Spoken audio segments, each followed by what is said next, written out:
نعم تفضل. أحسنت سماحة الشيخ. كان عنده سؤال ثاني، يقول فرحة الزهراء هذه المناسبة المظلومة، هل نجد يوم من الأيام أن يعظمها المؤمنون ويتعاملون معها كيوم احتفال رسمي كاحتفالنا المبارك في هلاك عدوة الله عائشة؟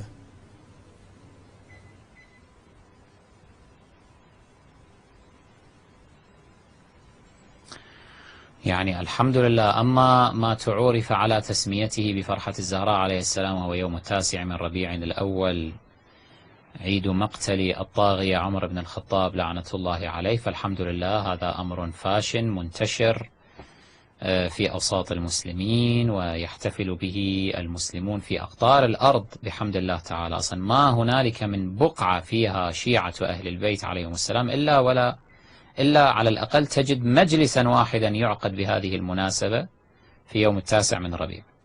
لا، نحن تجاوزنا مسألة فرحة الزهراء الآن. نحن الآن في ما يطلق عليه فرحة الحسن عليه السلام، أو عيد البراء الأعظم إنجاز التعبير، عيد هلاك عائشة المدانة من فوق 7 سماوات في 17 من شهر رمضان، يعني يوم بعد الغد، يوم الخميس. الحمد لله هذا أمر قد فتح منذ السنة الماضية، وإن كان في الواقع يعني كثيرين يتصورون أنه نحن أول من احتفلنا. لا، نحن أول من احتفلنا علنا، وإلا ترى الاحتفال بهلاك عائشة سبقنا فيه آخرون كانوا يحتفلون، من بعض المؤمنين في إيران في أصفهان كانوا يحتفلون، ولكن في مجالس خاصة مع الأسف وغير علنية. نحن نرى أنه الآن أصبحت مسألة البراءة حيوية جدا وضرورية، لذلك ضروري أن تظهر مظاهر البراءة، وهذا موافق لكلام رسول الله صلى الله عليه وآله، فإنه يقول فأظهروا البراءة منهم، لا يقول اكتموا البراءة منهم. أظهروا يعني اجعلوها علنية، يعني شعائر البراءة، مظاهر البراءة الأصل فيها أن تكون علنية، لا أنه تكون غير علنية أو سرية. فنعم نحن لنا السبق بحمد الله تبارك وتعالى أننا قد فتحنا هذا الفتح، لأنه أول مجلس علني من مجالس البراءة انعقد بمناسبة هلاك عدوة الله عائشة بنت أبي بكر.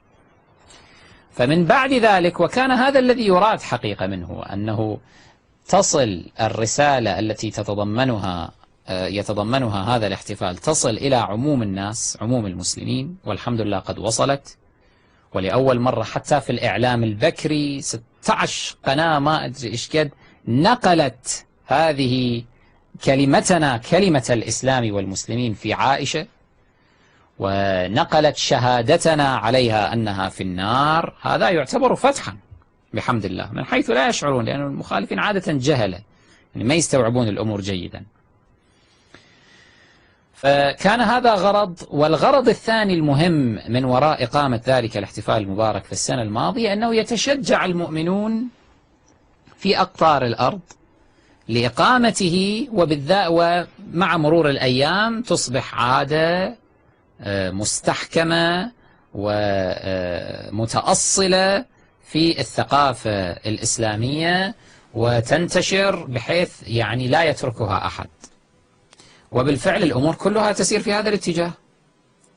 أبلغوني من الكويت أنه إن شاء الله في يوم الخميس يعقدون مجالس الاحتفال بهلاك عائشة، سنوية عائشة يعني.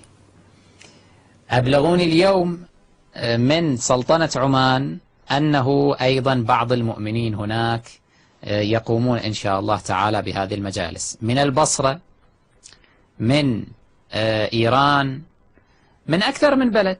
حتى المتشيعين الآن، المتشيعين الإخوة المغاربة والجزائريين والتوانسة والمصريين ومن أشبه، الحمد لله كلهم الآن تشجعوا في إقامة هذه المجالس، إما سرا وإما علانية. يعني مثل المغاربة اللي في بلجيكا عندهم فسحة من الحرية، فيتمكنون من أن يقوموا بهذه المجالس بشكل علني.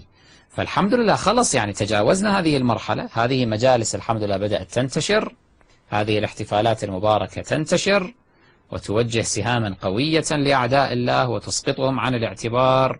ويوما بعد يوم الحمد لله الناس تتشيع ببركة هذه المجالس التي إمامنا الصادق عليه السلام اعتبر في الحديث الشريف أنه من لا يعقدها فليس له عيشة.